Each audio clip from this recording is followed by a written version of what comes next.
जय श्री हरि।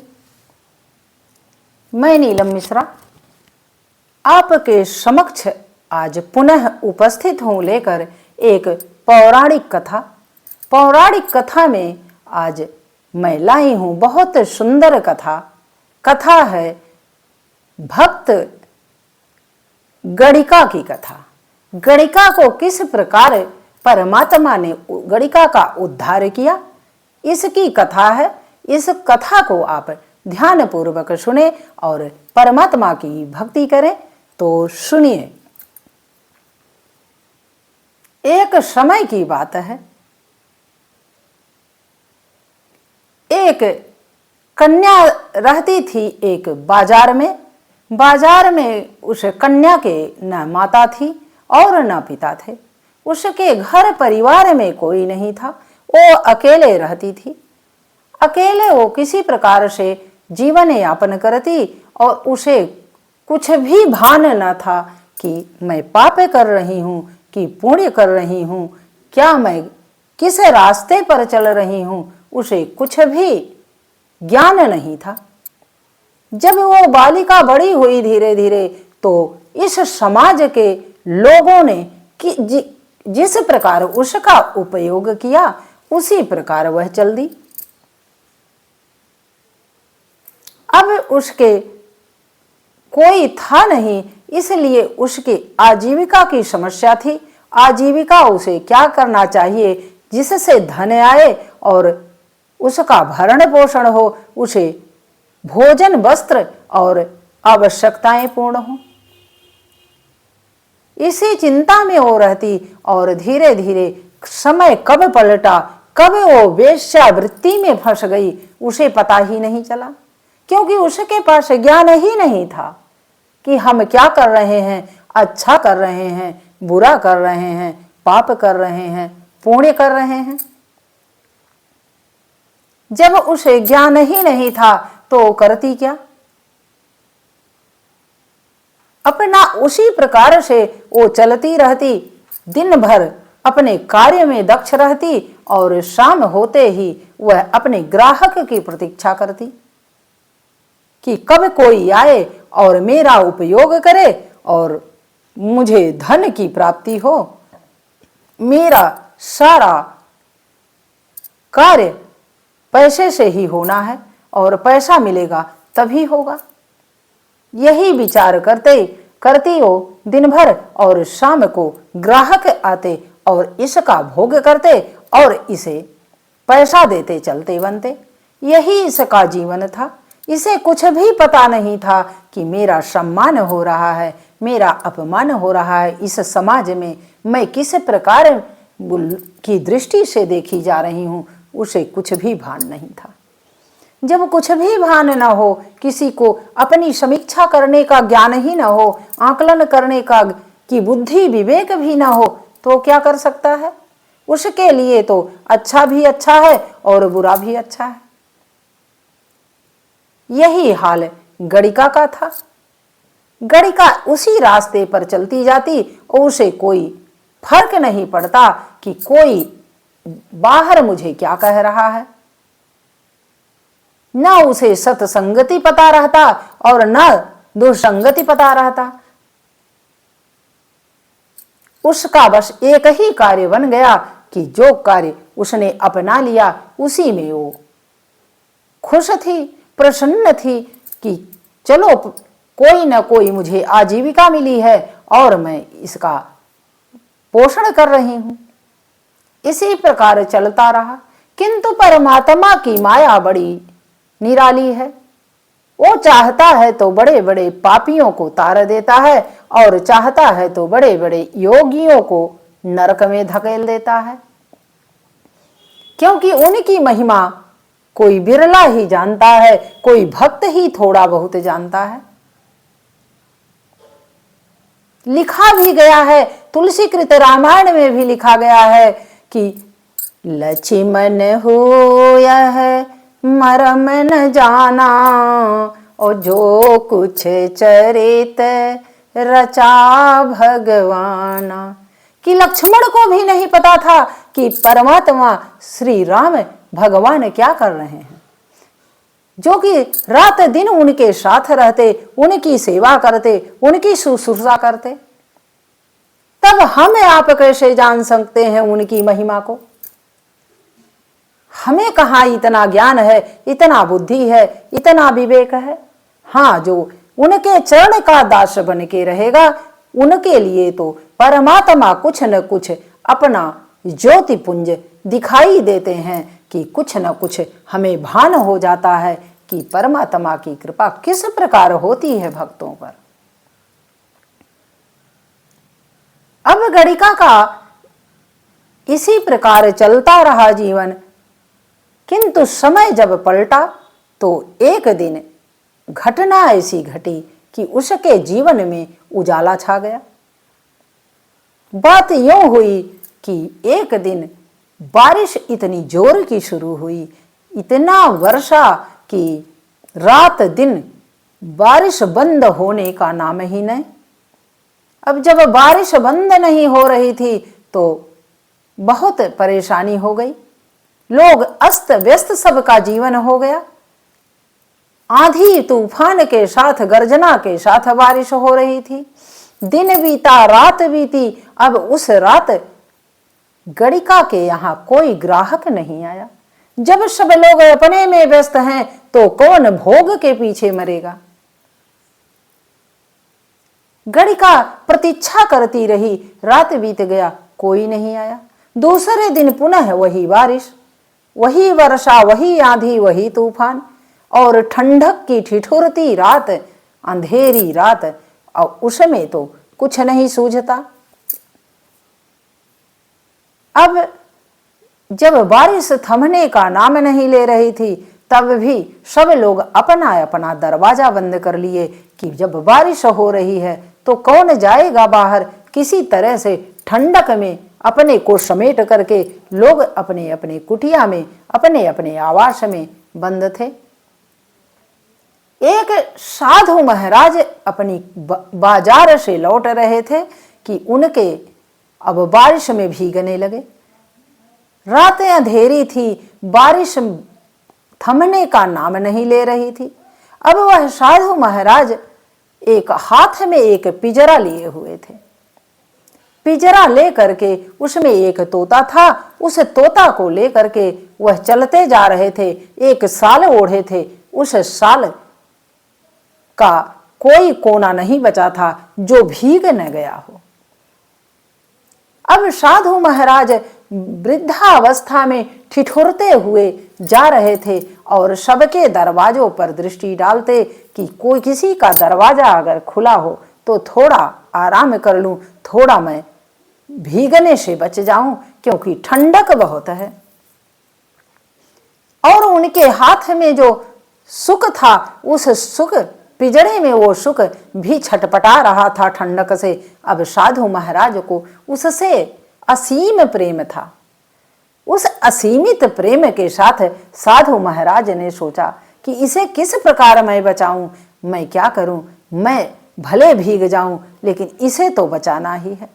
उन्होंने पिंजरे से तोते को निकाला और उस सुख को निकाल करके अपने सीने से लगा लिया और अपने शाल में लपेट करके यूं किसी तरीके से बचाने का प्रयास कर रहे थे। बचाते बचाते वो जा रहे थे, किंतु जब सारा शरीर भीग गया, सारा पोशाक भीग गया, तो कहाँ वह तोता बचता, वह भी भीग चुका। साधु महाराज अब बहुत परेशान हुए। उन्होंने कहा, हे परमात्मा, कोई आश्रय दीजिए, नहीं तो यह सुख हमारे कारण मर जाएगा। साधु महाराज इतना प्रेम करते कि जहां जाते वहां उस सुख को लेकर ही जाते। प्रेम का गाध क्यों था? क्योंकि साधु महाराज भी परमात्मा की भक्ति करते, राम नाम जपते और वह सुख भी जपता, भगवान की कथा कहता और राम नाम ब्रह्म मुहूर्त से ही जपने लगता। इस कारण उसकी भाषा, उसका प्रेम भगवान के प्रति इतना था कि साधु महाराज उससे भगवान की तरह प्रेम करते कि जिस प्रकार वो परमात्मा से प्रेम में लगे थे, उसी प्रकार उस सुख से प्रेम कर रहे थे।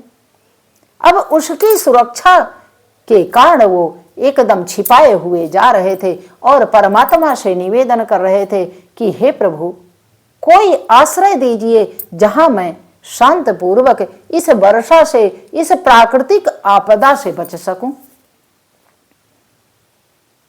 अब सारे बाजार में धीरे धीरे चलते हुए उस आंधी तूफान अंधेरी ठिठुरती रात में धीरे धीरे जा रहे हैं। सबका दरवाजा बंद है और साधु महाराज देखते जा रहे हैं कि किसी का दरवाजा खुला हो तो मैं आश्रय के लिए प्रार्थना करूं, विनय करूं कि हमें थोड़ा आश्रय दे दीजिए।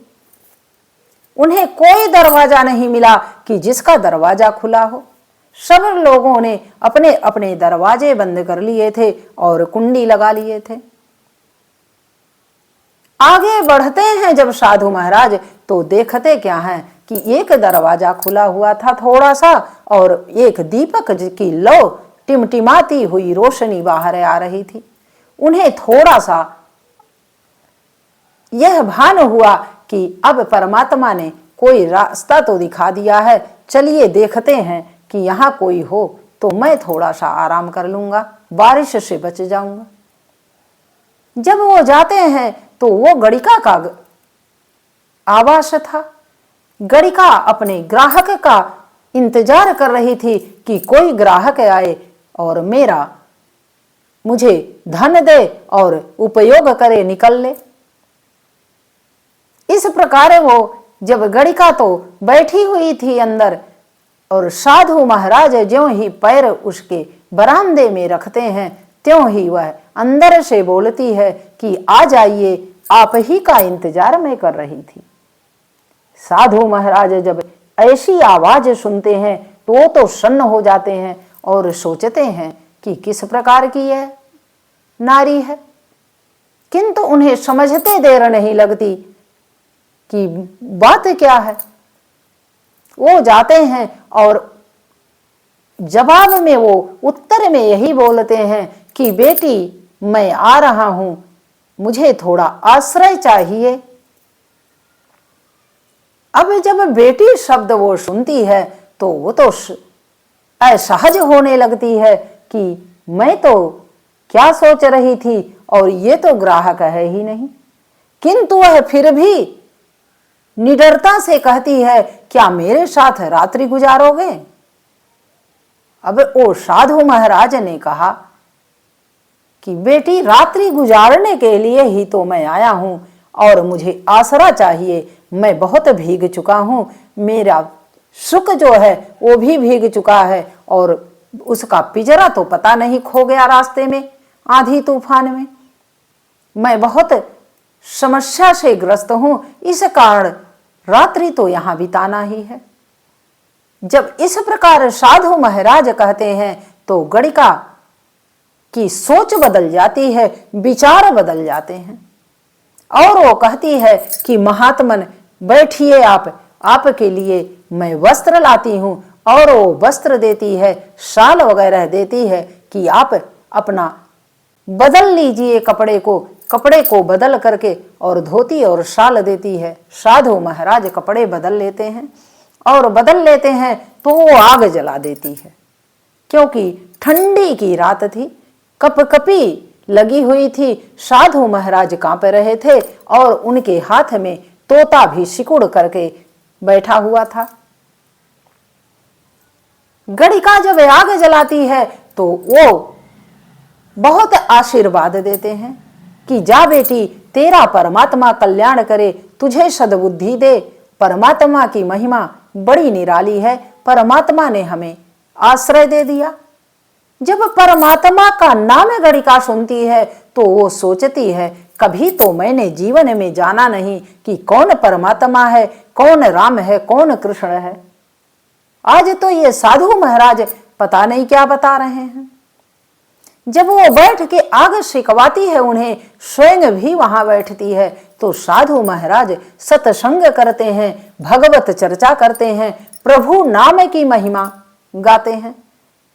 जब प्रभु नाम की महिमा गाते हैं और उसे बोध कराते हैं, ज्ञान कराते हैं कि संसार में अनेक प्रकार के लोग हैं और जो तुम्हारा शोषण कर रहे हैं इस प्रकार, और तुम इस दलदल में माया में फंसी हुई हो, ऐसा इससे निकलने का प्रयास करना चाहिए।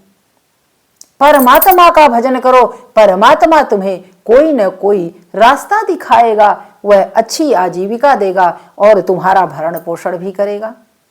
विश्वास करके तो देखो, और उसके नाम से जीना, उसके नाम से मरना करोगी तो सदैव वो रक्षा करने के लिए तैयार है। जब इतना सत्संगति में वो पड़ती है तो उसे बहुत संतोष होता है और वो सोचने लगती है कि मेरा इतना दिन का जीवन व्यर्थ गया। मुझे कोई यह बताने वाला ही नहीं था संसार में कि परमात्मा भी कुछ है और सत्संगति भी कुछ है। मैं तो आई और इसी दलदल में धकेल दी गई और मुझे वही सुकून का कारण दिखा कि मैं बहुत खुश हूं, बहुत प्रसन्न हूं। साधु महाराज के बताए हुए ज्ञान को वह ग्रहण करती है और तब धीरे से डर के मारे बोलती है कि हे प्रभु, हे साधु महाराज, मुझ पापी अधम के घर क्या आप भोजन करेंगे? मैं भोजन बना दूं, आप भोजन कर सकते हैं क्या? क्योंकि उसे डर था कि कोई भी सामाजिक, कोई भी साधु संत उसके यहाँ नहीं आते थे, उसे घृणित नजरों से देखते थे कि वह तो पापिन है, पापिन के घर कौन जाएगा।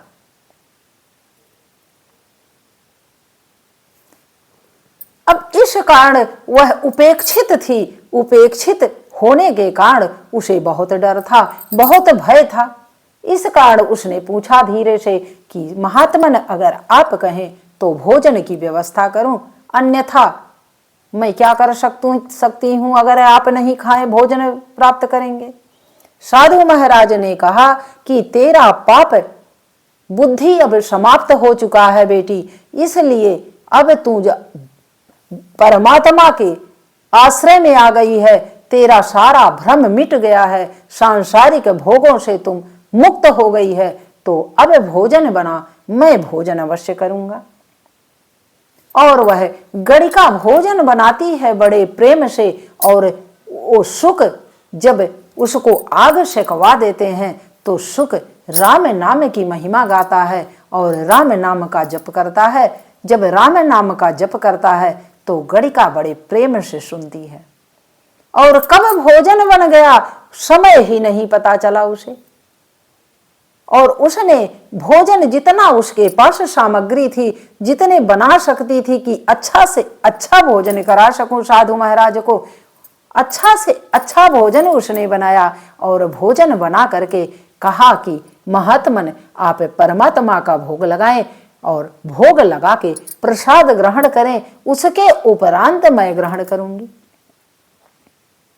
जब परमात्मा की कृपा से साधु यह वाणी सुनते हैं उसकी, तो कहते हैं रे गणिके, तेरा उद्धार हो गया, परमात्मा की कृपा तुझ पर हो गई, अब तुझे पता हो गया, बोध हो गया कि परमात्मा कोई चीज है, तेरे जीवन में कोई अब तक मिला नहीं, यही सबसे बड़ी विडंबना थी।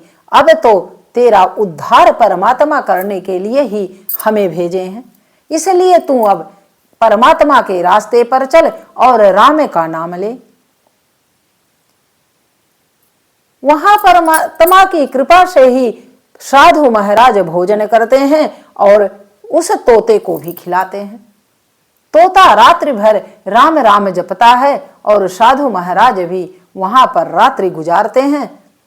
रात्रि गुजारने के उपरांत ब्रह्म मुहूर्त में उठ जाते हैं, भगवत भक्ति करते हैं, गायत्री का जप करते हैं और राम नाम की महिमा का गुणानुवाद करते हैं। और गणिका बड़े प्रेम से सुनती है, बड़े प्रेम से सुनती है और कहती है, हे प्रभु, अब कल से, आज ही से, अभी से मेरी दिनचर्या अलग हो गई और मैं बस परमात्मा का नाम जपूंगी और सत कार्यों में लग जाऊंगी। उस साधु महाराज की कृपा से गणिका का जीवन बदल गया और गणिका का उद्धार हो गया। तो साधु महाराज ने कहा कि राम के नाम में बड़ी शक्ति है। किसी कवि ने लिखा भी है, क्या लिखा है आप उसे सुने। राम का नाम लेके जो मर जाएंगे, ओ अमर नाम दुनिया में कर जाएंगे।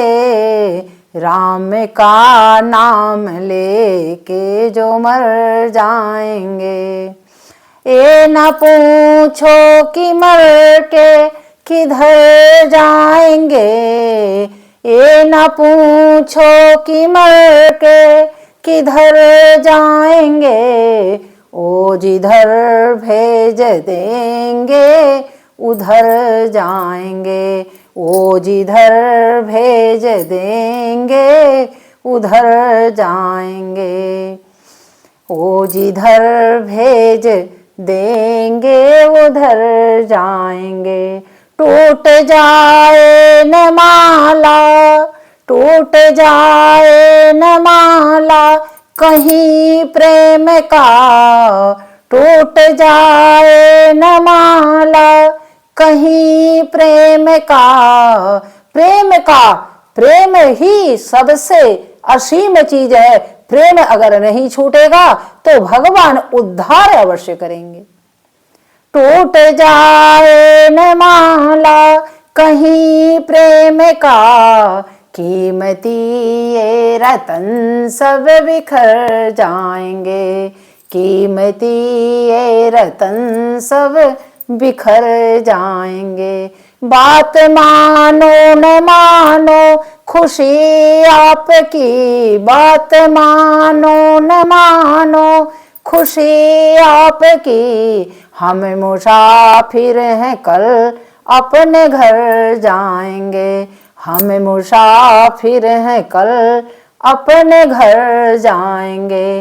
राम का नाम लेके जो मर जाएंगे, राम का नाम लेके जो मर जाएंगे। तो इस प्रकार साधु महात्मन ने उसे उपदेश दिया कि राम का नाम जीते मरते लो, और वही उद्धारक हैं, वही इस संसार में भी सारे भोगों को देने वाले हैं, सारे मनोवांछित फल को प्राप्त करवाने वाले हैं, और वही आपको अपने परम धाम भी ले जाने वाले हैं। इस प्रकार जब साधु महाराज कह करके और सुबह जब जाने लगते हैं तो गणिका कहती है कि हे महात्मन, एक प्रार्थना है मेरी, अगर उस प्रार्थना को आप स्वीकार कर लें, आपके चरण की वंदना करती हूं मैं, तो बड़ी कृपा होगी।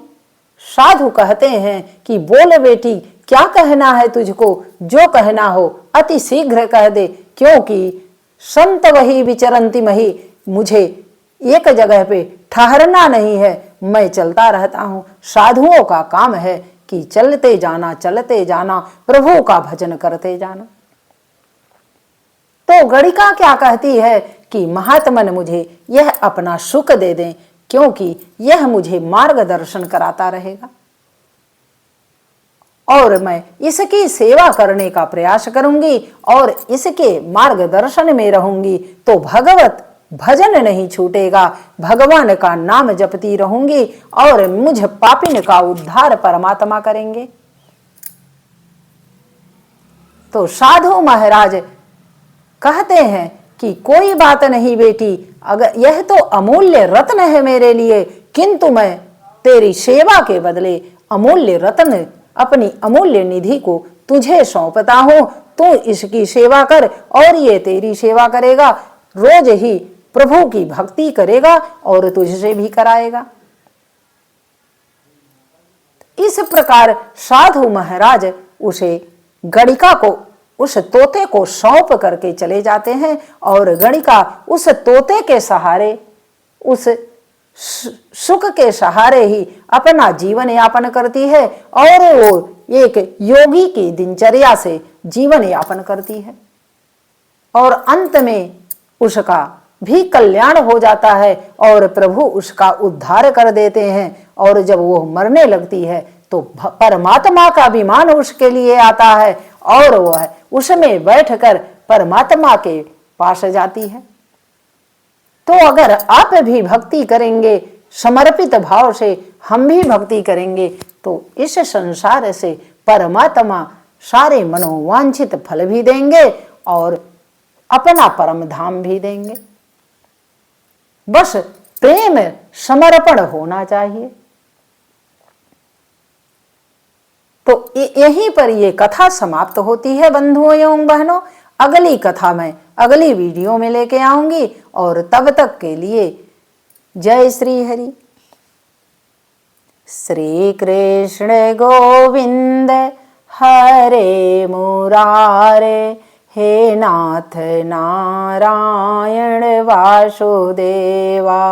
श्री कृष्ण गोविंद हरे मुरारे, हे नाथ नारायण वासुदेवा। हे नाथ नारायण वासुदेवा। जय श्री हरि।